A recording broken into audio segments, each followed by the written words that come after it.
nta muhanzi ndirimba nkawe ngewe tu ntago wavuga ngo ntago wumvisha indirimbo yanjye cyo cyumva ya mbere wumvaga ntago narapaga nka Jay Polly cya Pifa yenda kwanjye mfite style yanjye yanjye kwandikira abasani bo ni ibintu bisanzwe kuko no muri industry zo zikomeye umwanditsi abagomba kubaho tu rero ntago ari njye ubikoze bwa mbere n'abadani Vumbi barabikoze baracyanabikora bakamishura bazi bajyaga bandikira aba star tuzi ba Meddy na ba Deben ni ibintu bisanzwe kuba umuntu nyine afite like talent y'ikaramu rero nanjye ndayigira n'abartiste batandukanye benshi cyane kabisa ndabandikira indirimbo ntago filime ikomeye kuri bagushyiramo ari amafaranga ugomba kubikorera nyine nakoze casting nyine ndayitsinda tu njya gukinamo narabishakaga tu nabo baranyaprocinga ko yiriya filime n'inshuti yanjye yankoraga n'amavideo ndi umugome cyane ndi umukoroni wa Germany njye utunzwe n'udushyimbo n'uducapati twicapati inyuma y'umunsi ramaragati nashakanye na rwapu duhita tujya muri Onapo Okapo hotel nambwe banyegetse wita ko Interpol yaguze icyaha nshinja mvuka ni salo muri salo ndatabaza Imana ikabwira Isa allo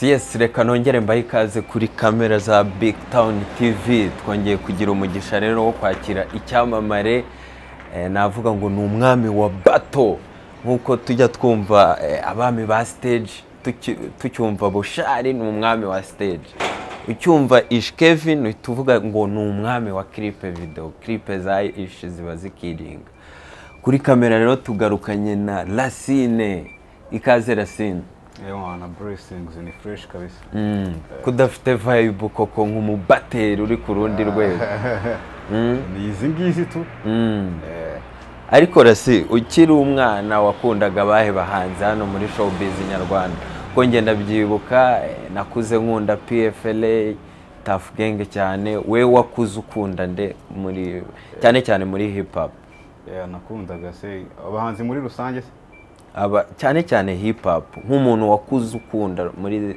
iriya generation ya Tough Gang nakundaga Babri benshi ariko tu Babri Tough Gang yose Riderman bose bari barenze man bose bari barenze kabisa ku buryo nta muroro modosa wari ufite muri hip hop oya bose tu bose nagize ikintu mbigiraho biriya bihe bya hip hop ikiza ukibona ko yari ifite ubushyuhe bukomeye cyane ariko byagiye bigabanuka njye mbona hip hop yarongeye gushyuha muri iyi muvoma ya Kenya trap hazamo amadriri sinzi ubona we byaragiye biterwa n'iki Racine ubwo ntabwo bakoraga nyine abaraperi kuko nyine kugira movement zibeho nuko umuntu aba ari gukora tu ubwo nimba mu gihe mwabonaga batari gukora ubwo nta ndirimbo zasohokaga tu Racine rero turi kumwe ni umuhanzi wagiye rwose akora amakorabo menshi atandukanye hari nka korabo afitanye na Symphony niyo ndirimbo iheruka yakoranye na Prime wakoranye na Aime Brewston wagiye ukorana n'abitwa ba G Bruce ariko korabo wakoranye na Mugaba niyo ifite views ubona ko ziri ku rwego rwo hejuru ni irihe banga ryari riri muri iyi projet ry'umwihariko ritandukanye n'izindi projet wagiye ukora nyine kugira views bitandukanye no kumenyekana kw'indirimbo arishobora kugira views ugasanga ifite views nyine nazwi cyane tu gusa ntago zaziye mu gihe kimwe nkuko zivuze bishyizemo iyi album iyo Symphony kuri album cyashye maze ukwezi kumwe isohotse iyo narimvuze ku makorabo gusa amasingo ntiturayageraho ko biratandukanye na album na singles biratandukanye kuko hari album nakoze nyine iriho indirimbo ya Symphony ari indirimbo 13 nshyashya gusa iyo uvuze ngo ya Mugaba imaze imyaka 2 na G Bruce imyaka 4 na indirimbo ntago nazi compara ko zizaziye mu gihe kimwe n'abantu uburyo bitabiraga YouTube ntago zasohokeye mu gihe kimwe kandi buri yose nyine yageze kuri successful tuko nayipangaga genda kwibuka rwose indirimbo nagukonfirmeyo nkavuga ngo Racine ari ku rundi rwego ni indirimbo wakoze yitwa Nzura ntekereza ntashidikanya ko nayo yaza mu ndirimbo 3 zaba zarakoze izina ryawe ahubwo ni ya kabiri nari insohoye urumva mu ndirimbo zubatse izina ryawe ku buryo uvuga ngo ni zibihe byose urumva ni indirimbo iyo Nzura ni indirimbo yari ya kabiri insohoye nyine muri kariyeri yanjye urumva yagomba niyo tumye nyine abantu bamenya ko indirimbo za mbere nizo abantu bakumenyeraho urumva kugira abantu bamenye cyangwa abafana afite bahereye ku ndirimbo nakunze nyine ubwo iri mu zatumye nkundwa tu. Ubwo izindi ndirimbo nk'ebyiri wavuga ngo zafashe runini kugeza na n'ubu ni izihe kuri wowe? Buri ndirimbo yose tu igira abantu igusigira ko ntabwo indirimbo ko nta rugero navuga ngo nafatira kuko indirimbo nahereyeho zose tu yaba Gahugu niyo nahereyeho bwa mbere, Inzura iyo na G Bruce niyo ya gatatu, iyo na Mugaba yari nk'indirimbo ya gatandatu kuko ntabwo nari mfite indirimbo nyinshi njyewe, nari mfite indirimbo 13 zonyine. Then uko album yahise ari nshyashya nyine ariko izo nasohoye za mbere zose reka abantu barazishimiye tu. Barazishimiye. Ya baraperi muri rusange mukunda kuzimiza cyane mu mirongo yanyu ariko by'umwihariko n'amazina mwita indirimbo zanyu akaba afite umwihariko ukomeye cyane kuko nawe icyo kintu tumaze kukikumenyaho indirimbo ku buryo ubona izina ryayo rwose ukikanga. Hano hari nk'indirimbo reba nk'izi za vuba rwose umaze gusohora ukabona indirimbo yayisinjajwa Ikanzu Leta, urumva ni amazina agiye atandukanye ndetse ubona ko agiye afite ibisobanuro bikomeye kuri wowe. Ariko ndashaka kujya tugaruke ku ndirimbo ndetse ubona ko ifite views zo hejuru muzo heruka gusohora yitwa Kamatari. Wayisobanura gute? Kuki wahisemo iryo zina? Isobanuye iki mu buzima bwawe? Iyo ndirimbo nyine iri kuri album yitwa Rwa Hip Hop. Kamatari ni izina ryanjye bwite tu. Amazina yanjye nitwa Kamatari Thierry. Urumva ko yari album ya mbere ngiye nsohoye, numvaga indirimbo ngomba gusohora video ngomba kuyita izina ryanjye. Ni ukuvuga ngo wageze aho nawe uravuga ngo iyi ndirimbo ni njye nyikoreye, ni yanjye, ni we wibwiraga, message yari yawe? Oya, njye mba ndirimba message iri mu ndirimbo Kamatari, mba ndi kuririmba ndi kubwira umuntu nyine uzavuka njye narapfuye tu. Mba ndi kubwira umuntu uzavuka njye narapfuye, ndi kumubwira situation njye nahuye nazo mu rugendo rwanjye ndi ku isi tu. Ndamubwira ati nyine njye nitwaga Kamatari narwaniye mu Rwanda. Hari ibintu bitatu ntekereza ko biba bikomeye ku muhanzi. Hari ukwandika lyrics zigize indirimbo, hari ukugena melody iyo ndirimbo iba igomba kugenderamo, hari na beat producer agukorera. Muri ibyo bintu bitatu we ni ikihe kintu ukunda kwitaho cyane mbere yuko indirimbo yawe isohoka? Ewana, buri kintu cyose njye nyitekerezaho kuko ntabwo wakwandika imirongo myiza udafite beat nziza. Ntabwo wagira beat nziza udafite uburyo uri burapemo neza. Buri kintu cyose umuntu agomba kugikontaho tu. Muri aya makorabo yawe ni iyihe korabo wumva ko yaba yaragutwaye ibintu bikomeye, energy zikomeye, umuhanzi wakugoye kugeraho ndetse ubona ko byagufashije kwa approach abandi batandukanye byoroshye? Bose twakoranye babishaka ko dukorana, ko bakundaga ibikorwa byanjye nanjye nkunda ibyabo. Tukumvikana gukorana indirimbo nk'uko hari n'abandi nabo banakomeye wenda kunarenza bakunda ibikorwa byanjye. Turi gupanga imishinga tuzakorana ariko nkeka ko nakora body mwigeze ngora buri muhanzi twakoranye abishaka ko dukorana nanjye ko nabishaka ko dukorana. Yes, Nirasine rero tukiri kumwe nawe ariko twe twagiye tukurira mu muziki wa kera cyane tureba evolution ya hip hop mu Rwanda. Ubona ko hari ukuntu uri muri za type za ba P-Fla, ukuntu bakoraga amabato bajyaga muri studio batateguye imirongo bakayandikira muri studio, ba Green P the same. Sinzi nimba nawe ari bo bantu wagiye wireferaho cyane cyangwa ubona ko nawe uri mu mujyi umwe nabo bitandukanye n'uko kuntu ubona ba Bushari nabo bafite ukuntu bari muri ziriya style za ba Jay Polly, ubona ko mugenda mwigabanya abahanzi ba kera. Byaba ari ukuri kuri wowe koko niko nawe ubibona? Nta muhanzi ndirimba nkawe ngewe tu. Ntabwo wavuga ngo ntabwo wumvisha indirimbo yanjye cyo cyumva ya mbere wumvaga ntabwo narapaga nka Jay Polly cyangwa P-Fla. Ngenda kwanjye mfite style yanjye. Gusa kuba nagira style yanjye n'ubundi twabakoreye icyitegererezo nyine ko ni ba Grand Frère babanjije ibintu. Ariko nta muntu udapfa nkawe tu. Ni nayo mpamvu nyine Yves na Busha ari kuvuga rapukwiwe. Buri wese arapukwiwe ko ntabwo nta mu artist uririmba nkundi. Nari nsobanuye ko bo bari bafite ubuhanga butandukanye bwo kugera muri studio bakaba ariho bakorera ibintu kandi icyo kintu ukizwiho cyane kurusha uko wagiye ugaragara mu mabato kagaragara uririmba ibintu uhimbi aho ngaho kuri tele.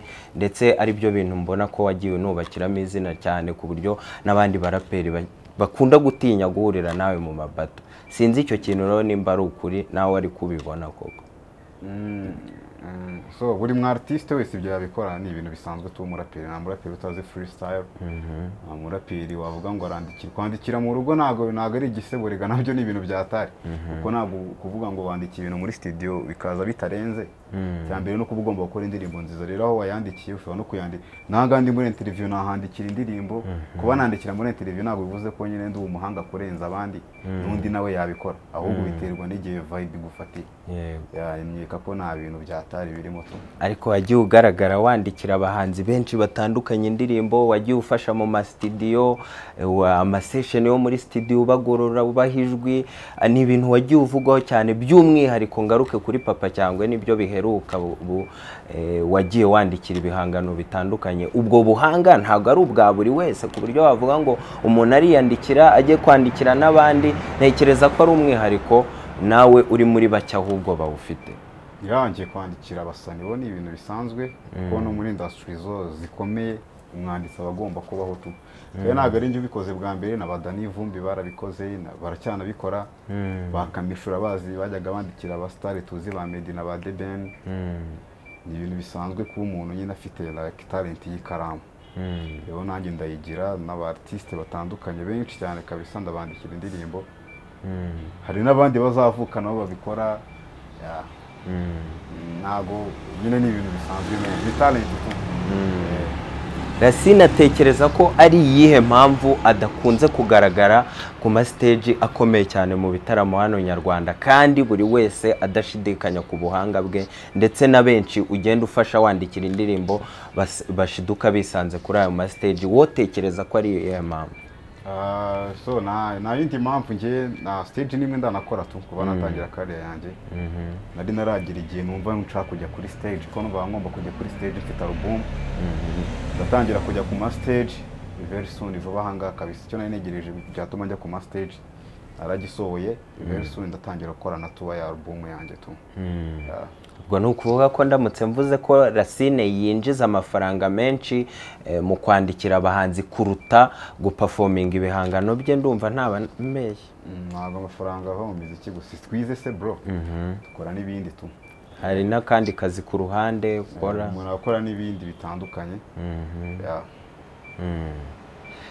Urakoze Racine. Ndashaka ko twinjira noneho mu bibazo bireba umuziki wa hip hop muri rusange hano mu Rwanda. Reka nkubaze, ubona ari iyihe mpamvu abaraperi b'abanyarwanda badakunze kugera ku rwego rwo hejuru ukompaye n'abakora injyana ya R&B, ndetse n'umuraperi uje akamara igihe gito ukabona hit iragabanutse nkaho yakomeje yiyongera?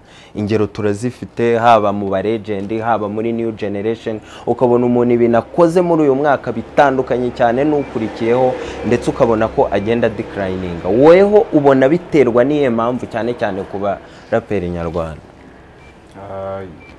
Ikibazo semani ko kiragoye, ariko kigoye icyo kibazo abantu bakunda kukibaza. Abaraperi tubaziho ko bavugisha ukuri. Nyine nje nago navuga ngo ndavugira abandi ko buri muhanzi wese afite impamvu ziwe. Nkuko umuntu ashobora kwibaza se mu kubera iki Racine ngo atari kugera ku rwego rwa ba Calligraphy n'abandi. Mfite impamvu zanjye tu. Impamvu zanjye nshobora kuba wenda nafite amafaranga yo kwishyura collabos. Nshobora kuba wenda like mfite ubushobozi buke bwo kujya studio, ni ibintu bitandukanye. Bwo kujya kuri ku izina rya international man uburenze ugomba kuba, nimba ugiye guhangana na Calligraphy cyangwa Sarukodi, ugomba kuba ufite video iri kuri standard nk'iyabo. Byonyine amafaranga yo mu muziki nyarwanda ntago ari yo kuri industry nyine nk'iyo ngiyo ushaka gukompara nayo. Urumva ni ikibazo tu.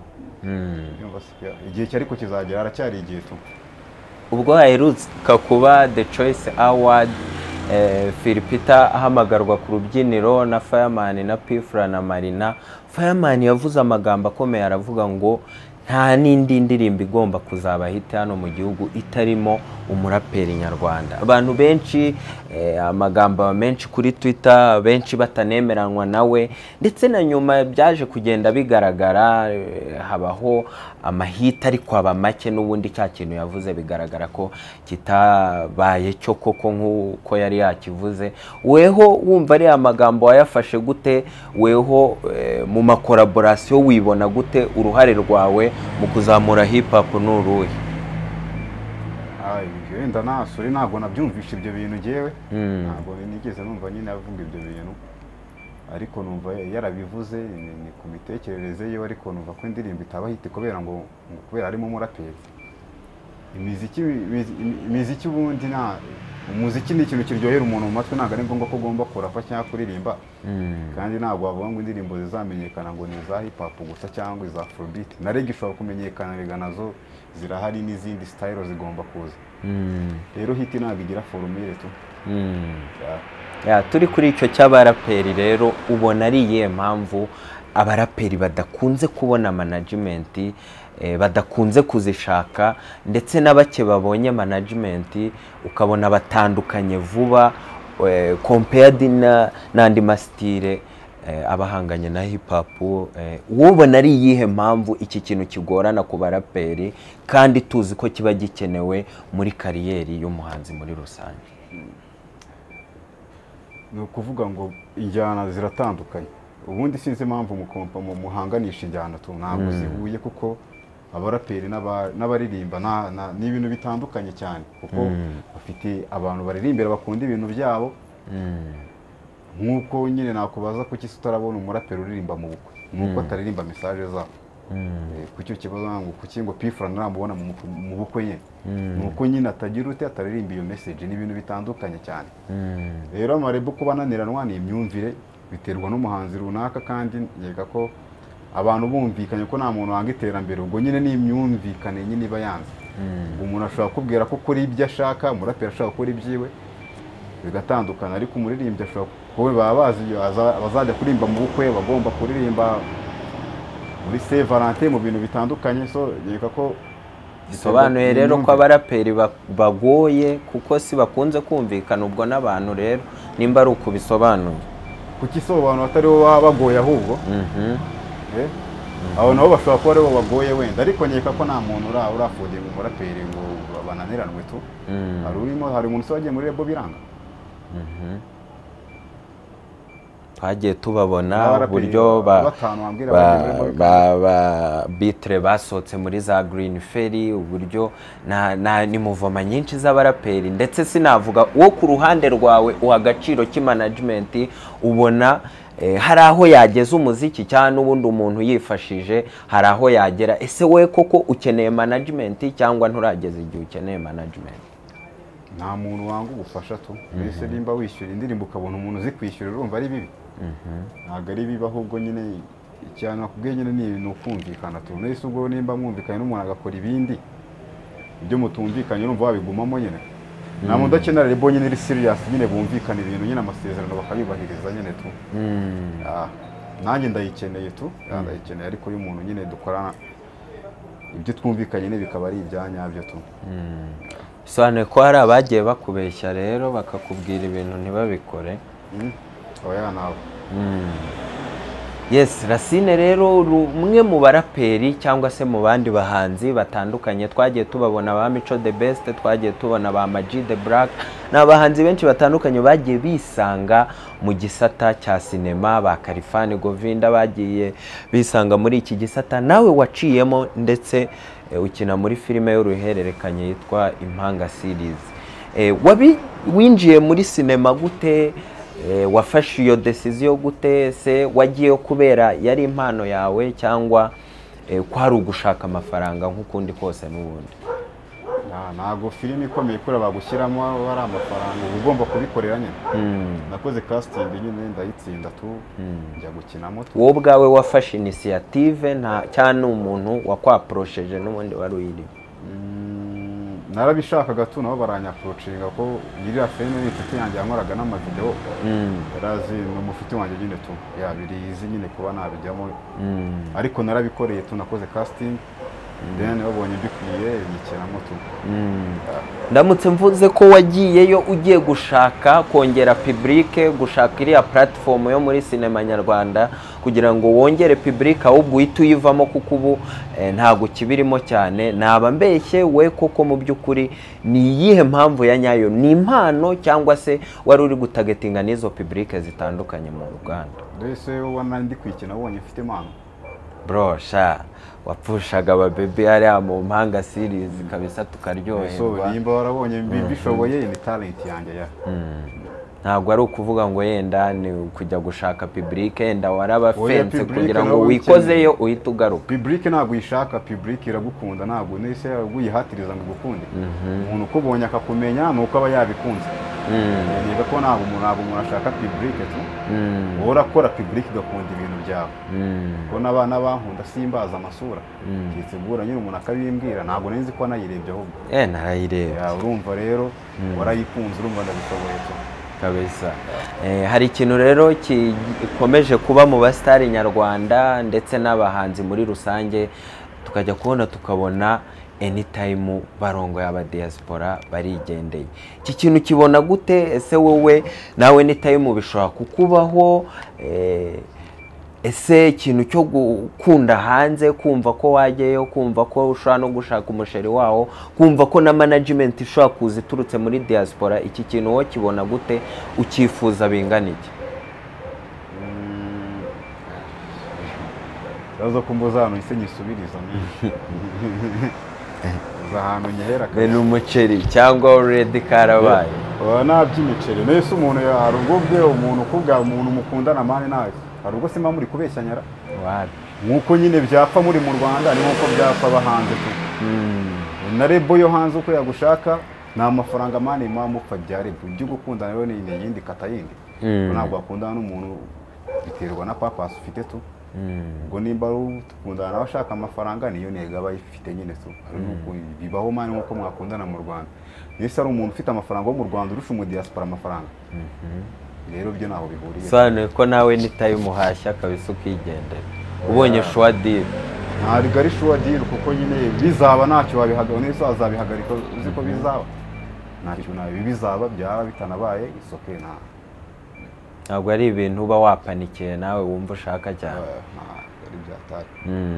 kuri Racine twirengagije umuco w'abaraperi ni abantu bagira ikintu cyo kwiyemera cyane bumva ko bihagije kandi somehow good kuko ubona ko nyine ni injyana y'umujinya ariko twirengagije icyo kintu ho gato nta muntu udakenera ubufasha nta muntu udakenera ikintu cyamushyira ku rundi rwego wowe Racine wumva ari iyihe korabo wifuza y'umuhanzi hano nyarwanda uvuga ngo nakoze nyinshi ariko mbonye uwo musani tugakorana byafungura indi miryango itandukanye yari itarafunguka nta muntu wa kamara ubaho ushobora kuyikora ukayikorana n'umuntu wa danje nese Tom Close yayikoranye na Noza na Sean Kingston bisaro ubwo yageze ngo ku isi yose ngo menyekane ku isi yose ibi hit nakubwiye kwitagira formule ushobora kuyikorana n'ubutekerezo wumva navuga urenze ibikunda ahubwo nkayikorana n'undi utaramenyekana akaba ari imenyekana rero umuhanzi nifuza gukorana nabo ni benshi cyane tu benshi kabisa ntabwo nabavamo umuhanzi wese nzi ko wakoze akamenyekana twakorana indirimbo kuko nzi ko yavunitse n'undi ari kuri no munsi nawe ufite talent twakorana indirimbo ikamenyekana indirimbo ntabwo igira formule ngo uzamenyekana kabisa turikiri kuri icyo ngicyo uba wumva mu nzozi warotaga muri iyi industry waba ugeze nko kuri pourcentage ya kangahe uzacivinga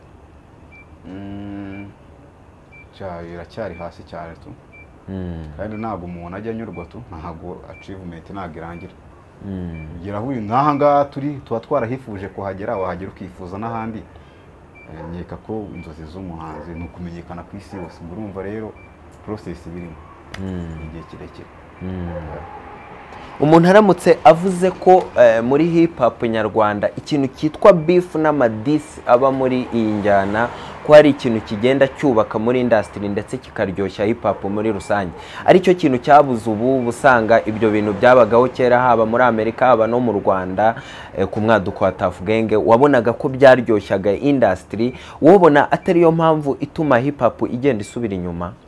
Hip hop yasubiye inyuma kuko haba muri visibility views haba uburyo bitabira ama stage ubusanga ari ya mibare y'abantu bigarukaho ndetse baba bari trend cyane bata respecting abantu bakuru cyane ngo babone ku ma stage bitandukanye n'abakora izindi njyana.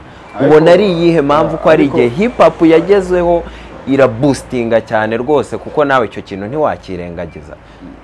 Ari akaboro nakubwiye bwa mbere no kugereranya injyana ntago mbikunda tu.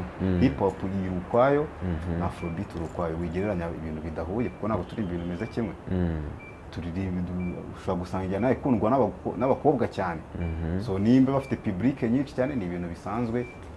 Ntago kugereranya injyana numva yo natari ibintu bya fresh cyane tuko ntabwo ako kantu k'amadisi n'amabifu ibyo ni ibintu bya kera men. Nese muri Amerika urumva Lil bari gutana beef n'undi muntu, ibyo ni ibintu bibaho, ibyo ni ibintu bya kera. Ahubwo sinzi impamvu mwifuza ibintu byarangiye ko bigaruka. Dufite message nziza tugomba kuririmba bro.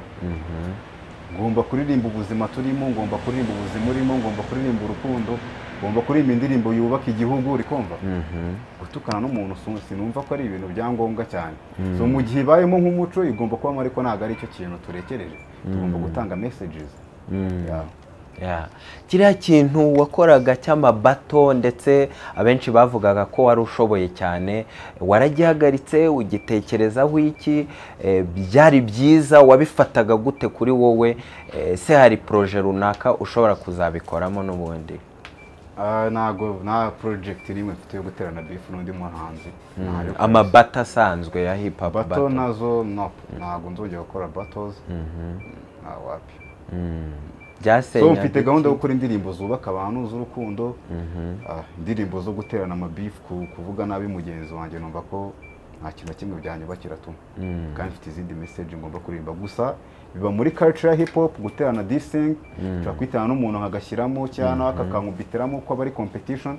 Ibyo ni ibintu bisanzwe nyine biri friendly ko abantu bakeka ko ari ibintu by'ubugome, ni friendly.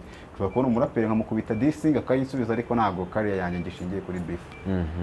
Racine nicyo atekereza kuri kariyeri ye ku rwego mpuzamahanga. Ese hari igihe uba utekereza projet zo hanze, hari igihe uba ubona umuziki wawe ugera ku rwego mpuzamahanga, cyangwa wowe ni ukugafata hano mu gihugu ni ugukora n'ubundi biraho biri lokale? Wowe utekereza iki gushyira umuziki wawe ku rundi rwego? Ese ufitiye strategy waba utegura yo kuba uzabicishamo? Strategy mfite ni imwe, ni ugukora indirimbo nziza tu. Approach yenda n'abandi bantu bo hanze zirahari bro. Checking kuri YouTube urabona indirimbo nakoranye n'umuraperi wo mu Bufaransa, urabona indirimbo nakoranye n'abaraperi b'i Burundi, urabona indirimbo Mugaba mu Bugande. Turazikora ahubwo kuzatuma mu gacekinga ahubwo mukareba nimba twanabikoze tu. Kuko kenshi hari igihe abantu babaza ikintu cyangwa umufana cyangwa undi muntu ngo kudakora aheruka indirimbo yo muri 2018 atazi ko niko uzaje banze bidocumente nyine babanze bamenya aho umuziki w'umuntu ugeze tu. Umuntu tuganira atazi ko mfite na album nshyashya akambaza ko dariho gusohora indirimbo kandi ntago ari tayari ahubwo. Abaraperi barakora sinange gusa, checking n'abandi tu. Ufite indirimbo nise Ishkevin isakoranye na Waiso muri Nigeria, kuki batayiretinga. Kandi abantu umuntu uzamubaza ngo muzakora gute kugira ngo umuziki ugere hanze kandi yarabikoze. Gusa nyine uko abantu bishaka biboostinga ibintu ni gake gake. Birumvikana. Mbere yuko tugera ku musozo, kuko ku musozo uraza guhitamo imwe mu ndirimbo wateguye uri buze kuha abakunzi bawe ho freestyle, ariko nagira ngo ukomoze cyane ku bakunzi bawe, ku bafana ba hip hop. Ese ni iyihe support bategerejeho kugeza ubu ngubu aho umuziki wawe ugeze? Ni ikihe kintu basaba? Ni ubuhe butumwa bw'ibanze ugomba kubagenera? Duhora tubabwira ubutumwa ni ukudushyigikira tu, kuko iyo batanze comment ku ndirimbo zacu bituma umuntu agira courage. Umuntu avuze akunda ibintu byawe ugira courage ukavuga ati mfite ibintu nkorera abantu bakabikunda. ikindi ni ibitaramo ni ukudusapotinga twajya mu bitaramo wabona umuraperi cyangwa n'undi muhanzi nyarwanda, twese turacyari kubaka industry yo mu Rwanda, ugomba kuza kudushyigikira. Nimba ari umuhanzi ukoze launch ugomba kwishyura amafaranga n'umutima mwiza ukaza kumushyigikira. Ni uburyo bwinshi cyane washyigikira umu artiste, no kureba indirimbo bitera courage, na comment nziza, comment zubaka tuzitera umuntu kimwe.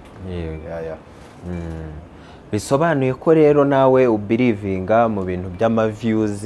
Ibi bintu by'ama-views weho bifata gute, ushyiramo mbaraga ki nyuma yuko usohoye ikintu, bitandukanye no gukora amaturune ku ma TV station, ama radio station, ko tujya tunumva n'ikintu ngo umuhanzi yaguze views, ko nawe ndatekereza ko ibyo bintu ujye ubyumva, ndetse hakaba ingero ngo iyi ndirimbo ngo yo ngo dore bari kugura views. Icyo kintu cyo ugitekereza icyo ugifata gute? Ni ibintu bisanzwe tu nkuko nyine simufite se nk'abantu mwamamariza. Uruganda rukora ibintu rukajya kubyamamaza, so numva kugura views ntabwo ari ukuzigura baraboostinga, nuko ntabwo bavuga ngo baza ngo bazikubise batanga amafaranga yiwe bagatuma nyine indirimbo ye ba promoted. Ni ibintu bisanzwe nkuko nyine ajye muri radio, nayo ni ubundi buryo bwo gupromotinga, kuko abahanzi bo mu Rwanda gusa n'abo hanze barabikora, na ba Diamond. Ni promotion isanzwe nyine nkuko nanjye naje mu kiganiro nkavuga ibikorwa byanjye, ni nkuko watanga promotion kuri YouTube. Ibintu biriza ahubwo imyumvire ni ikiri nyine bisobanuye ko nawe ubikora. Ndabikora.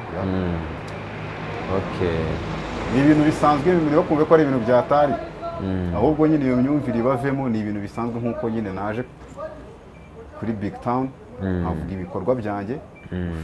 Sinatanze se amatike kujya nzanga like na spendinze.